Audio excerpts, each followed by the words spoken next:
भारत सरकार का एक संबद्ध कार्यालय पटना में है और आज जिस कार्यक्रम में हम सभी यहाँ उपस्थित हुए हैं, जिसका एग्जीबिशन लगाया गया है 4 तारीख से लेकर 7 तारीख तक कृषि विपणन पर राष्ट्रीय स्तर की प्रदर्शनी का आयोजन किया गया है। खैर हमारे बीच पधार रही है जिनकी एक सोच, एक मुहिम कि हमारा जो बिहार है वो राष्ट्रीय शिखर पर अपनी खास पहचान बनाए और एग्रो को अपनाए, शुद्धता की जो गारंटी है उसे अपनाते हुए सभी प्रोडक्ट न सिर्फ हमारे स्टेट के अंदर, हमारे राज्य के अंदर, बल्कि देश में अपनी खास पहचान बनाए, उसकी शुद्धता के कारण वो जानी जाए और लोगों के घर घर पहुंचे। और ये सभी प्रोडक्ट न सिर्फ हमारे देश बल्कि विदेशों में भी इसकी मांग बढ़े, इस हेतु लगातार मार्केटिंग बोर्ड लगातार काम कर रहा है। इंडिया बहुत बहुत स्वागत। मैडम हमारे बीच पधार चुकी है। मैं चाहूंगी कि आप खड़े होकर मैडम का तालियों से स्वागत करें। Doctor N Vijayalakshmi madam, joint secretary marketing and agriculture marketing adviser, ministry of agriculture and farmer welfare. बहुत बहुत स्वागत। हृदय वंदन मैडम का बहुत बहुत स्वागत करते हुए हम मंच पर सम्मान पूर्वक आमंत्रित करते हैं। हमारे बीच पधार चुके Shri Upendra Kumar ji. Shri Upendra Kumar ji, registrar LN Mishra institute Patna. बहुत बहुत स्वागत सर। आपसे निवेदन, सर का स्वागत करें तालियों से। हमारे बीच कोलकाता की DMI श्री सुब्रत साहा जी है, उनका भी अभिनंदन करें बिहारी ताली के साथ। Thank you. और अब मैं निवेदन करूंगी chief Bhattacharya, assistant agriculture marketing adviser, doctor N Vijayalakshmi ma'am का स्वागत स्नेह पुष्प के साथ करें। ये मात्र पुष्प नहीं, आप लोगों का स्नेह है और आपका स्वागत। मैडम का स्वागत आप लोग जोरदार तालियों से करें।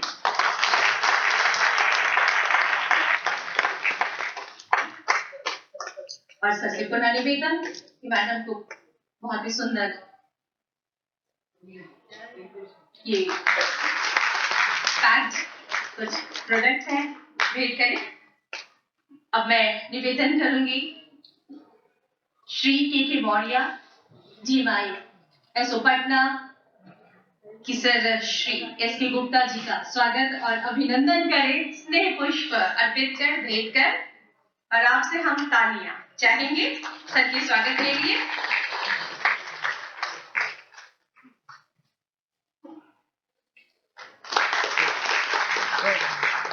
पुनः निवेदन, ये सुंदर प्रतीक चिन्ह मौर्य जी कुछ एगमार्ट प्रोजेक्ट से भरा हुआ। धन्यवाद।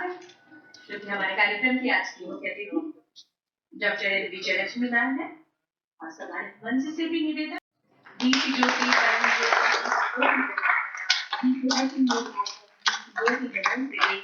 शुभम करोतु कल्याणम आरोग्यम सुख संपदा दोष बुद्धि विनाशाय आदि ज्योति नमोस्तुते। आदि ज्योति प्रदीप्ताय गुरु ज्योति नमोस्तुते। गुरु ज्योति नमोस्तुते। गुरु ज्योति प्रदीप्ताय ब्रह्म ज्योति नमोस्तुते। ब्रह्म ज्योति नमोस्तुते। मैं चाहूंगी कि संध्या बेला में हम खड़े हैं और बहुत ही सुंदर कार्यक्रम की आगाज हो रही है। बिहार में राष्ट्रीय शिखर पर एक खास पहचान बने, इसे हेतु आपका तालियों से स्वागत होना चाहिए।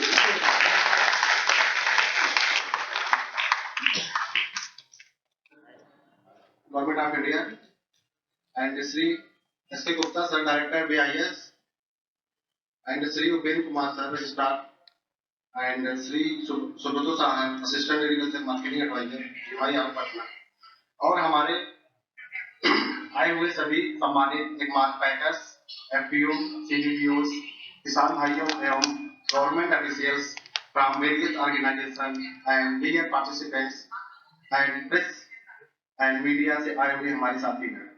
विपणन एवं निरीक्षण निदेशालय, कृषि मंत्रालय, भारत सरकार की तरफ से मैं आप सबका हार्दिक अभिनंदन एवं स्वागत करता हूँ।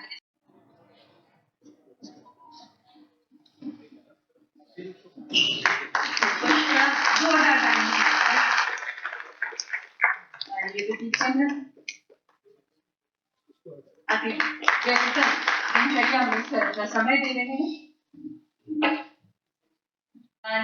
जय किसान साथ ही जय विज्ञान भी, क्योंकि हमारा जो कृषि प्रोजेक्ट है वो लगातार आगे बढ़ रहा है तकनीकी मदद की वजह से, क्योंकि हमारी जो अपनी जमीनें हैं वो कहीं न कहीं से बढ़ती जा रही है बढ़ती जनसंख्या में, इसलिए लगातार हमारे कृषि वैज्ञानिक काम कर रहे हैं। Thank you so much. और अब हम आज के कार्यक्रम के मुख्य अतिथि और साथ ही हमारे बीच madam joint secretary marketing agriculture and marketing adviser to the government of India madam doctor N Vijayalakshmi ma'am से सम्मान पूर्वक आग्रह करते हैं कि आप सभी को आशीर्वचन दें। स्वागत कीजिए आप सबको नमस्कार। आज इस नेशनल एग्रीकल्चर मार्केटिंग के ऊपर आयोजित इस सभा में मुख्य अतिथि के रूप में हमारे बीच उपस्थित डॉक्टर एस सिद्धार्थ जी, अपर मुख्य सचिव बिहार सरकार, और हमारे बीच उपस्थित Shri S K Gupta ji, director bureau of Indian standards, registrar L N. Mishra institute Shri Upendra Kumar ji, हमारे DMI के रीजनल ऑफिस कोलकाता से यहाँ पर इस कार्यक्रम को आयोजित करने के लिए यहाँ पर पधारे हमारे सुब्रता साहा जी, और पटना के हमारे DMI के इंचार्ज श्री के मौर्य जी। मैं कोकोनट डेवलपमेंट बोर्ड का भी CEO के एडिशनल चार्ज में हूँ, तो मेरा कोकोनट डेवलपमेंट बोर्ड से भी हमारे पदाधिकारी यहाँ पर हैं, श्री राजीव भूषण जी है कि चले गए राजीव भूषण? हाँ ठीक है। और यहाँ पर उपस्थित एल.एन. मिश्रा इंस्टीट्यूट के सभी फैकल्टी, स्टाफ, स्टूडेंट्स, यहाँ विभिन्न जिलों से यहाँ पर आके विभिन्न FPOs के द्वारा स्टॉल्स यहाँ पे लगाए गए हैं, वो सभी हमारे बंधु, किसान भाइयों बहनों, उपस्थित सभी देवियों सज्जनों, आज एक मौका था कि 3 दिवसीय national agriculture marketing exhibition Patna में लगाने के लिए एक मौका मिला है आप सभी के बीच में, जिसके लिए मन बहुत प्रसन्न हो रहा है।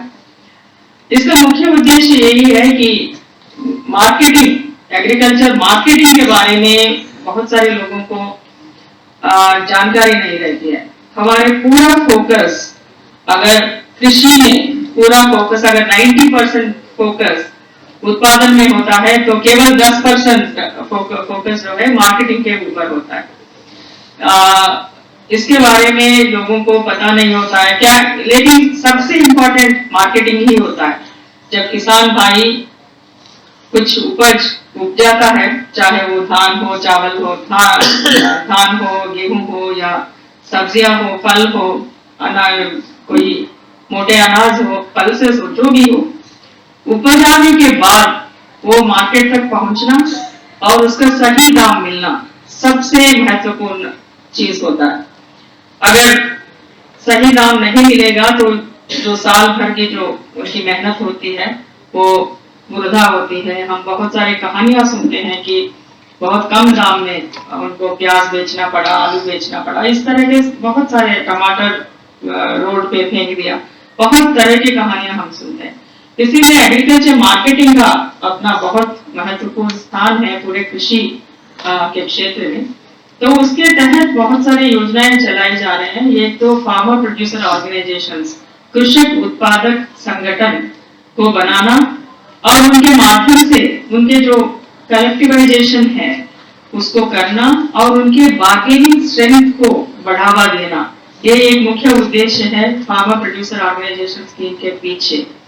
तो ये किसान अगर अकेले काम करता है तो उनको बहुत सारा इनपुट कॉस्ट बहुत बढ़ जाता है। उनको फर्टिलाइजर्स चाहिए होता है, इरिगेशन फैसिलिटी चाहिए होती है, सीड चाहिए होता है, गुणवत्तापूर्ण सीड चाहिए होता है, और इस तरह के जो इनपुट्स हैं वो अकेले किसान खरीदेंगे तो उसका बहुत ज्यादा दाम उनको लग जाता है। उसके साथ साथ फिर वो अपना उपज मार्केट में, मंडी में या कहीं भी बेचने जाते हैं, उस समय अकेले पड़ जाता है, वो ज्यादा उनका दाम नहीं मिल पाता।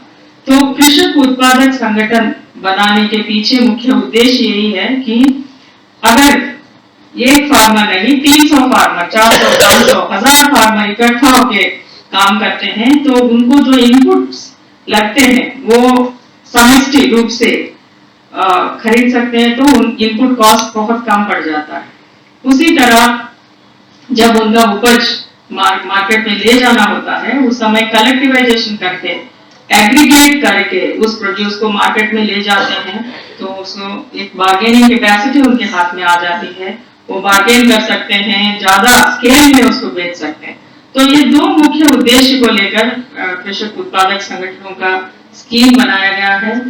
बहुत सारे पहले भी बने थे, लेकिन अभी एक अभियान के तौर पर 10,000 पूरे देश में बनाने की अभियान चल रहा है। उसके तहत बिहार में भी विभिन्न इम्प्लीमेंटिंग एजेंसीज के माध्यम से, विभिन्न CBBOs के माध्यम से FPOs यहाँ पे भी बना है और उनके इतना खूबसूरत प्रोडक्ट्स आपने बाहर स्टॉल्स में एक एग्जाम्पल के तौर पर आपने देखा।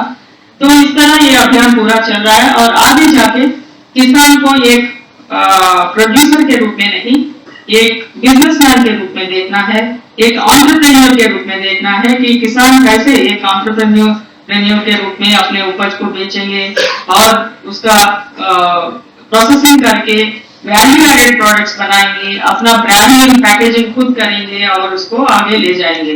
तो ये पूरा इसका एक सपना है, बहुत बड़ा विजन है। तो ये बहुत त्वरित गति से ये कार्यक्रम आगे बढ़ रहा है। तो जितने भी किसान भाई यहाँ पर हैं, तो मैं उन सभी से और जितने भी CBBOs हैं उन सभी से अनुरोध करना चाहती हूँ कि ज्यादा संख्या कम से कम 300 होना चाहिए एक FPO में, ताकि वो इक्विटी ग्रांट के लिए अप्लाई कर सके। तो कम से कम 300 आप बना के इक्विटी ग्रांट के लिए अप्लाई कराइए। उतना ही नहीं, 15 लाख रुपया मैक्सिमम इक्विटी ग्रांट एक FPO को मिलता है। इसके बाद क्रेडिट गारंटी के अंदर भी सरकार गारंटी देती है, ताकि किसानों से कोई भी FPO से कोई भी कोलेटरल सिक्योरिटी नहीं मांगे, उसका सिक्योरिटी सरकार देती है। तो 2 करोड़ रुपए तक बिना कोई कोलेटरल सिक्योरिटी का आपको लोन मिल सकता है। तो इसके साथ और भी बहुत सारे स्कीम्स है। एग्रीकल्चर इंफ्रास्ट्रक्चर फंड है, उसमें आपको इंटरेस्ट सबवेंशन मिल जाता है 3% तक। और फूड प्रोसेसिंग मिनिस्ट्री का बहुत सारे स्कीम्स है जहां पे 50% सब्सिडीज मिलते हैं। तो ये सारा मिला के कन्वर्ज करके एक कृषक उत्पादक संगठन वैल्यू एडेड प्रोडक्ट्स तक अपना जर्नी को आगे बढ़ा सकता है और बहुत अच्छी तरीके से काम कर सकता है। आप सभी जानते हैं ये साल इंटरनेशनल ईयर ऑफ मिलेट्स भी घोषित हुआ है। तो मिलेट्स के ऊपर यानी मोटे अनाज कहते हैं, जैसा बाजरा, रागी वगैरह वगैरह है, करीब 9 से 10 तरह के मिलेट्स है, उसके भी बहुत बड़े पैमाने पे प्रमोशन चल रहा है। हम लोग कृषि मंत्रालय के द्वारा बहुत बड़े पैमाने पे मिलेट्स का प्रमोशन भी चल रहा है। तो आगे जाके इस साल और आने वाले सालों में मिलेट्स का डिमांड भी काफी बढ़ने वाला है। उस हिसाब से उसका सप्लाई भी बढ़ा के एक्सपोर्ट्स का बहुत सारे कंट्रीज के लोग मिलेट्स के ऊपर काफी उत्सुकता दिखा रहे हैं। तो मिलेट्स प्रोडक्ट्स का एक्सपोर्ट्स का बहुत बड़ा बाजार खुलने वाला है। तो किसान भाइयों से मेरा अनुरोध है इस मौका का भी उपयोग करते हुए इसके बारे में सोच सकते हैं, मिलेट्स का प्रोड्यूस कर सकते हैं, प्रोसेसिंग कर सकते हैं और एक्सपोर्ट्स के लिए भी आप लोग FPOs आगे बढ़ सकते हैं। दूसरा बहुत बड़ा योजना है electronic national agriculture market, E-NAM कहते हैं। तो E-NAM एक इलेक्ट्रॉनिक माध्यम है जहां पर आप किसान इलेक्ट्रॉनिक माध्यम से ऑप्शन करवा सकता है अपना उपज का और सही दाम पा सकता है। बिहार में यहाँ पे मंडी सिस्टम नहीं है, APMC एक्ट कोई विलोपित किया गया है, लेकिन मंडीज है, फिजिकली मंडीज है। तो और अदरवाइज भी यहाँ पे उपज को बेचा जा सकता है, फार्म गेट से बेचा जा सकता है। तो यहाँ पे आवाज करके एक नया ऑर्गेनाइजेशन बनाया गया है, they are making the rules etcetera. तो आगे जाके यहाँ पे भी उसके लिए रास्ता खुलेगा। बट इलेक्ट्रॉनिक नेशनल मार्केट के लिए क्योंकि यहाँ पे कोई APMC एक्ट नहीं है, इसलिए ये और आसान हो जाता है बिहार में किसानों को उसके माध्यम से अपना उपज बेचने के लिए। ये दूसरा महत्वपूर्ण स्कीम है। तीसरा महत्वपूर्ण स्कीम है जब किसान भाई अपना चावल गेहूं या कोई भी पल्सेस उगाते हैं तो तुरंत जब हार्वेस्ट करते हैं उसका दाम बहुत कम होता है। तो ये बहुत सहज बात है, आप सभी को अनुभव है ये बात। जैसे हार्वेस्ट होता है उसका दाम बहुत कम होता है, लेकिन अगर आप उसको कहीं रख सकते हैं, स्टोरेज करके रख सकते हैं, उसके बाद 2-3-4 महीने के बाद अगर बेचेंगे तो ज्यादा दाम मिलता है। तो ये स्टोरेज इंफ्रास्ट्रक्चर बनाने के लिए भी एक स्कीम है, इसको बोलते हैं एग्रीकल्चर मार्केट इंफ्रास्ट्रक्चर स्कीम। इसके अंदर करीब 25% हम लोग सब्सिडी देते हैं और 33% है SC/ST एंड महिलाओं के लिए और हिली एरियाज में। तो इसका भी लाभ बहुत सारे स्टेट्स ने खूब उठाया है। मैं चाहूंगी बिहार भी इसका फायदा उठाए। ये नाबार्ड और NCDC के थ्रू ये प्रोग्राम चैनलाइज और स्कीम चैनलाइज होता है, तो आप जरूर इसका फायदा उठाइए, अपना गोदाम बनाइए ताकि अपना उपज को गोदाम में रख के जब अच्छा दाम मिलता है उस समय बेचा जा सकता है। ENWR करके भी electronic national warehouse receipt system भी एक आया है, ताकि आप वहां पे रखेंगे तो उसके ऊपर आप लोन भी ले सकते हैं। बैंक को आप उसको गिरवी रख के लोन भी ले सकते हैं ताकि नेक्स्ट क्रॉप साइकिल के लिए आपको पूंजी अपने हाथ में रख सकते हैं। तो इस तरह बहुत सारे व्यवस्था है। मैं चाहूंगी आप सभी इसके बारे में जानकारी लें और इसका सदुपयोग करें। उसके साथ साथ अगमार्क यानी गुणवत्ता।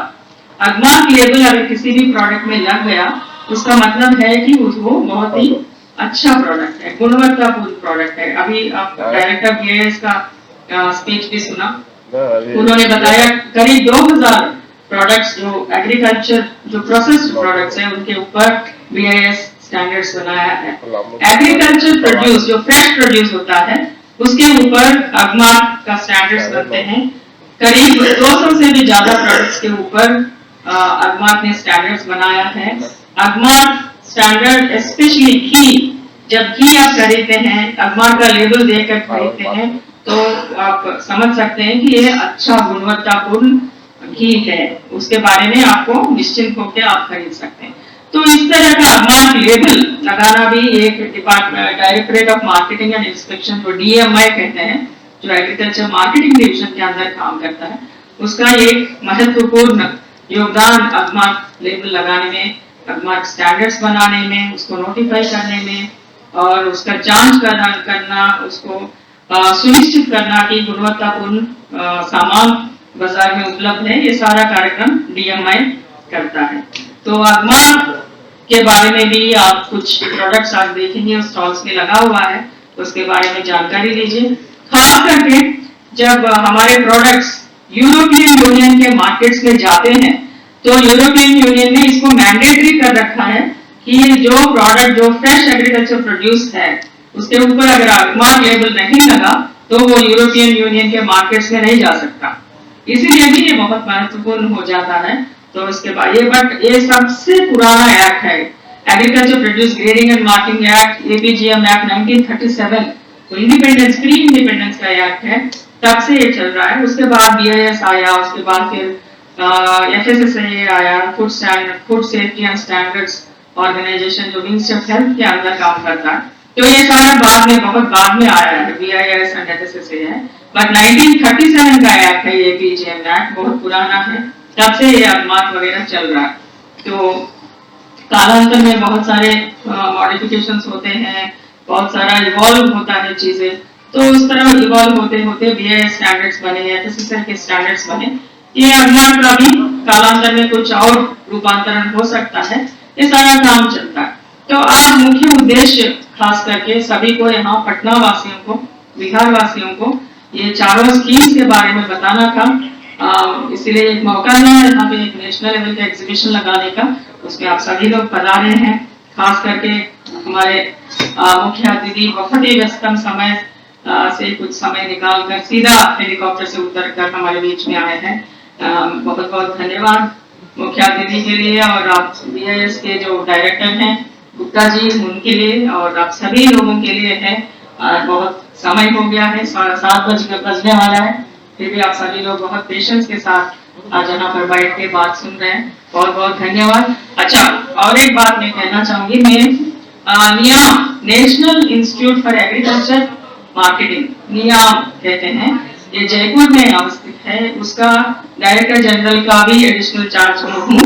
ये जैसे एल एन मिश्रा इंस्टीट्यूट है उसी तरह वो PGDM इन ABM देता है, मतलब post graduate diploma in agri business management. ये बहुत अच्छा कोर्स है। करीब 120 स्टूडेंट्स एवरी ईयर पढ़ते हैं और उनको 100% प्लेसमेंट्स और बहुत अच्छे पैकेज के साथ हम लोग दे रहे हैं।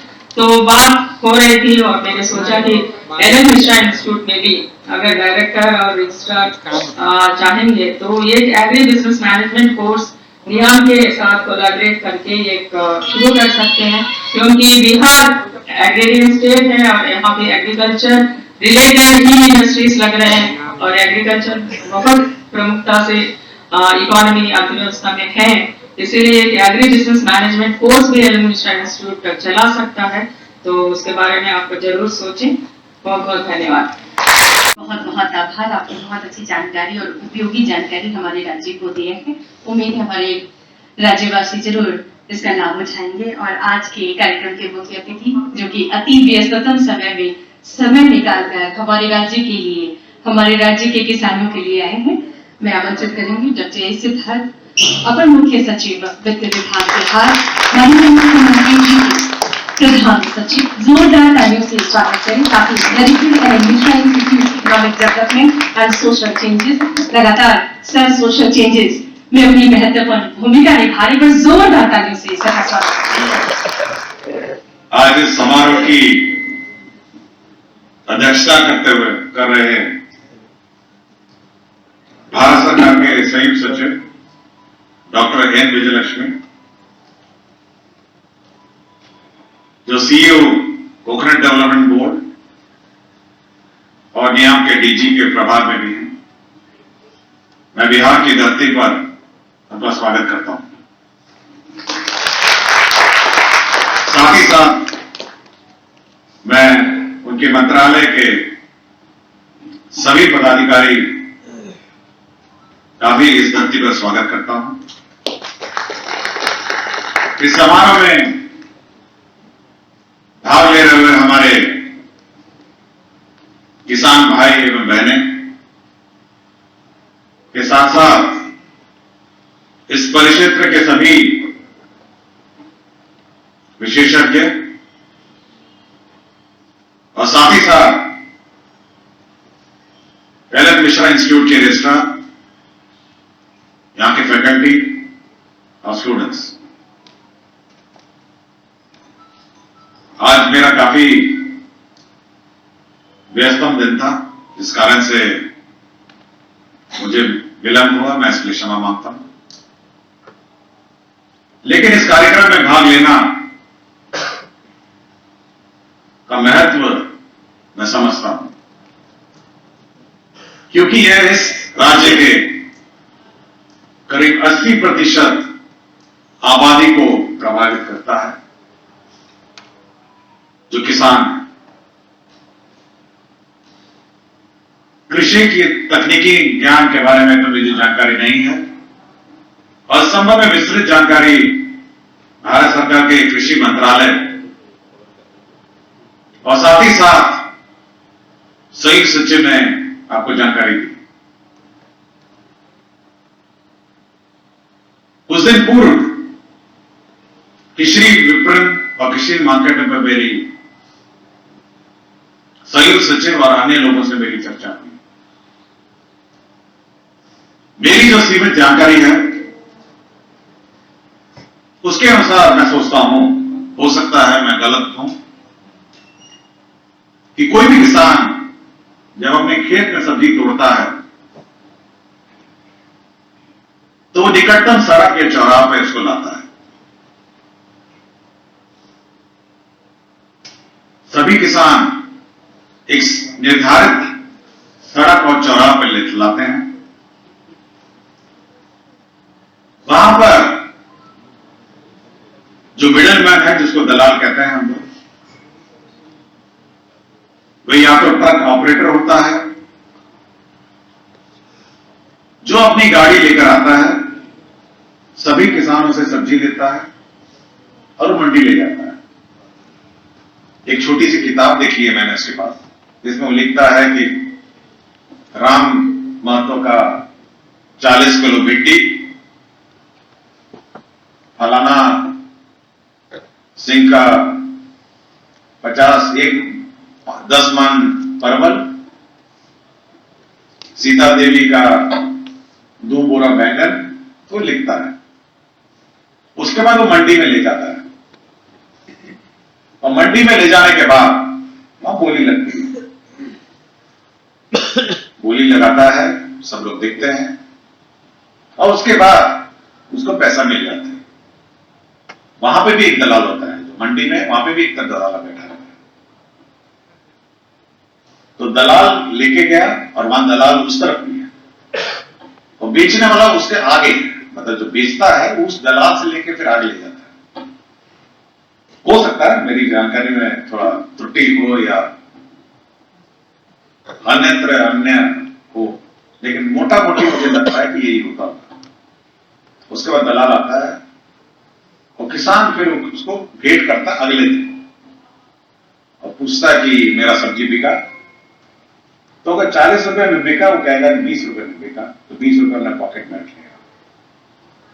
तो जो बेचारा किसान है, जो वहां पे बेचारा रोज सुबह 5 बजे उसकी बीवी, उसके बच्चे, उसका पूरा परिवार जो सब्जी तोड़ता है और उसको ढो के बेचारा जाता है, उसको राशि आप सोचते कितने हाथ पार होते हैं उसके। पहला दलाल जो लेके गया, फिर उसका मंडी वाला, फिर उसका बेचने वाला। और ये जो बेचने का क्रम है, अगर मंडी में सब्जी ज्यादा आ गई, टमाटर ज्यादा आ गया, बैंगन ज्यादा आ गया,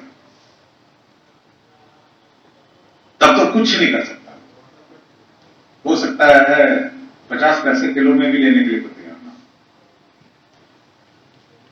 और हो सकता है कि अगले दिन जब चौराहे पे ले जाए सब्जी, तो जो ट्रक मालिक है और दलाल है, वो अपने ट्रक पे सामान ही नहीं चढ़ाए, बेचारा सड़क से ही मायूस लौट आता है। बहुत बार मैंने देखा है कि लोग सड़क पे ही फेंक के चले जाते हैं, क्योंकि उसको फिर वापस ढूंढ के ले जाना घर पे। मैंने देखा है, कभी कभी आप देखेंगे कि मुंगेर और शेखपुरा रोड पे, जो रोड है मुंगेर शेखपुरा जाती है, बड़ी लंबी रोड है और दोनों तरफ सब्जी के खेत है। बीच में कभी कभी मैं देखता हूं कि अचानक टमाटर का पूरा सड़क पे फेंकाया रहता है, कभी फूल गोभी फेंकाया रहता है। तो हमको लगा कि जो ट्रक में है वो लेके नहीं गया, तो किसान ने वहीं फेंक दिया। जहां ये 50 पैसे टमाटर यहां पे हम लोग बेचने के लिए भी इतनी कठिनाई है, वहीं देश के दूसरी तरफ अब 50 रुपए किलो भी टमाटर मिलता है।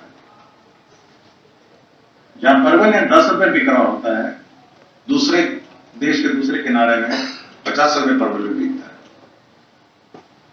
और यदि विदेश का मार्केट खोले तो 50 पैसे यहां और वहां $5 में। तो इतना अंतर जो है विभिन्न बाजारों में, और इसको जो बाजारों को जोड़ने का काम किया जाता है, वो बहुत खूबी संयुक्त सचिव मैडम ने बात की, ई नाम की। इसके माध्यम से एक बड़ी अच्छी पहल भारत सरकार की कि किसानों को विभिन्न बाजारों से बाजार की जानकारी हो और उस बाजार में इसको बेचा जा सके। दूसरा एक समस्या है कि साइज का, छोटा बैंगन, बड़ा बैंगन, उससे बड़ा बैंगन, विभिन्न प्रकार के साइज के बैंगन। टमाटर भी वही हाल है, छोटा टमाटर, बड़ा टमाटर, उससे भी बड़ा टमाटर। तो जब अन्य बाजार में जाता है तो उसको एक ही साइज का चाहिए। प्याज है तो उसको एक ही साइज का चाहिए, जिसको हम लोग ग्रेडिंग और सॉर्टिंग कहते हैं। वह भी किसानों को करने की आवश्यकता है, जिसमें कृषि मंत्रालय की अनेक स्कीम है और बिहार सरकार की भी बहुत सारी स्कीम है। तीसरा है सर्टिफिकेशन। मैडम ने एक बार चर्चा की, और साथ ही साथ अगर ऑर्गेनिक हो तो ऑर्गेनिक सर्टिफिकेशन जो बिहार सरकार करती है, सर्टिफिकेशन के बाद तो किसी भी सामान को बेचने के लिए एक सर्टिफिकेशन की आवश्यकता है, सॉर्टिंग एंड ग्रेडिंग की आवश्यकता है, और बाजार की सूचना की आवश्यकता है। और यदि ये तीन चीज हो जाए तो किसान का भविष्य बदलने में कोई नहीं हो सकता, कोई बात नहीं। समस्या यह है कि केवल किसानों को जानकारी नहीं मिलती है, और इन चीजों की जानकारी का अभाव में बेचारे हमारे किसान भाई पूरे बाजार से त्रस्त हैं।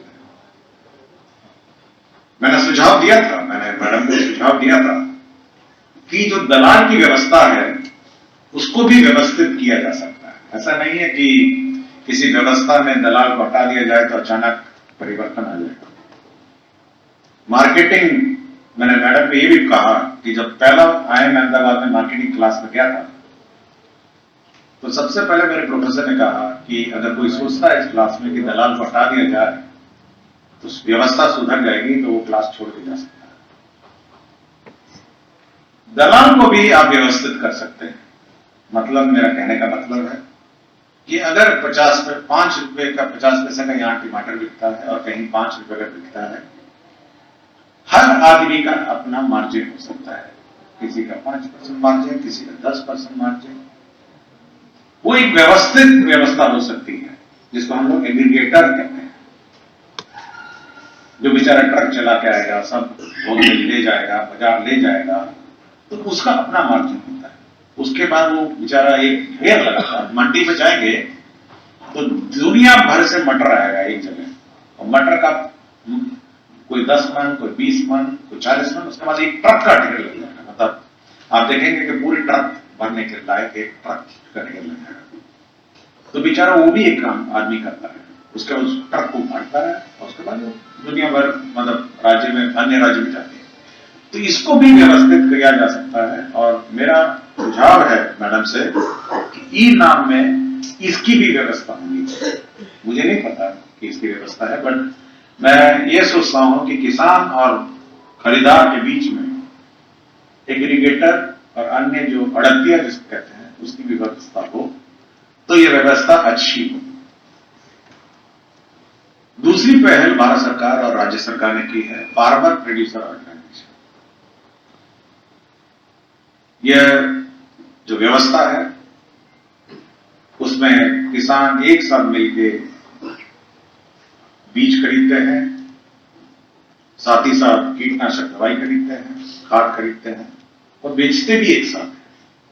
और उनकी कंपनी जो प्रॉफिट बनाती है उसको फिर किसान के बीच में बांटते हैं। यह भी एक अच्छी व्यवस्था है। लेकिन फिर वही बात आती है कि आप एक किसान का FPO कहां जाके बेचें, क्योंकि ये बड़ी स्पेशलाइज्ड, देखिए बेचना बड़ा स्पेशलाइज्ड काम है और बेचने वाले जो होता है वो बहुत ही स्पेशलाइज्ड काम करता है। हर आदमी इसको काम नहीं कर सकता है। तो बेचने वाले के लिए एक मेरे विचार से एक व्यवस्थित एग्रीगेटर की व्यवस्था पूरे देश में होनी चाहिए और उसका भी मार्जिन, कमीशन निर्धारित होना चाहिए। तब कुछ व्यवस्थित ये व्यवस्था होगी, ई नाम को भी फायदा होगा, ई नाम और प्रचलित होगा, तो साथ ही साथ फार्मर प्रोड्यूसर ऑर्गेनाइजेशंस को भी इससे सहयोग मिलेगा।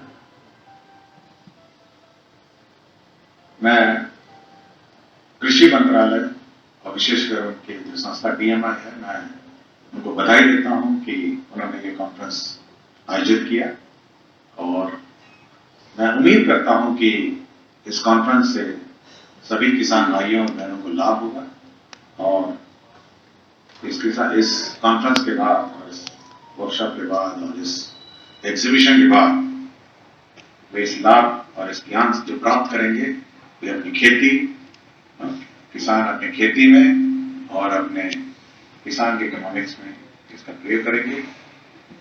और मैं सभी को मैं आश्वस्त करता हूं कि एलन मिश्रा का सहयोग हमेशा रहेगा और मैंने रजिस्ट्रार को यह भी कहा कि यहाँ पर अगर संभव हो तो अगले सत्र से एग्री मार्केटिंग का कोर्स भी अगर शुरू किया जा सकता है तो किया जाए। फैकल्टी जरूर आपके यहाँ से आना पड़ेगा, फैकल्टी की शॉर्टेज यहाँ पे है, लेकिन जो भी है फैकल्टी ऑनलाइन ऑफलाइन यदि आप तैयार हैं तो हम लोग एक एग्री मार्केटिंग का कोर्स यहाँ से चालू कर सकते हैं। धन्यवाद।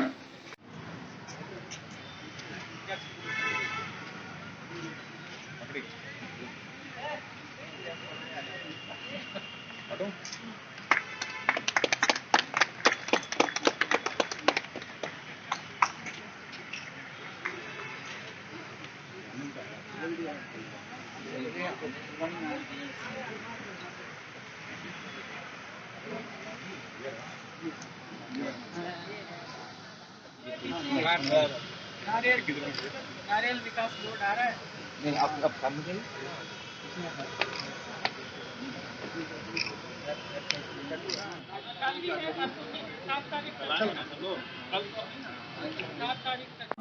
गणेशलम पूजाचार्य अनंत चंद्रमा ललाटराज ब्रह्मा विष्णु महेश तारदय प्रतपदावे अति विचित्र गणनाथ मदंग बजावे मदंग बजावे मदंग बजावे।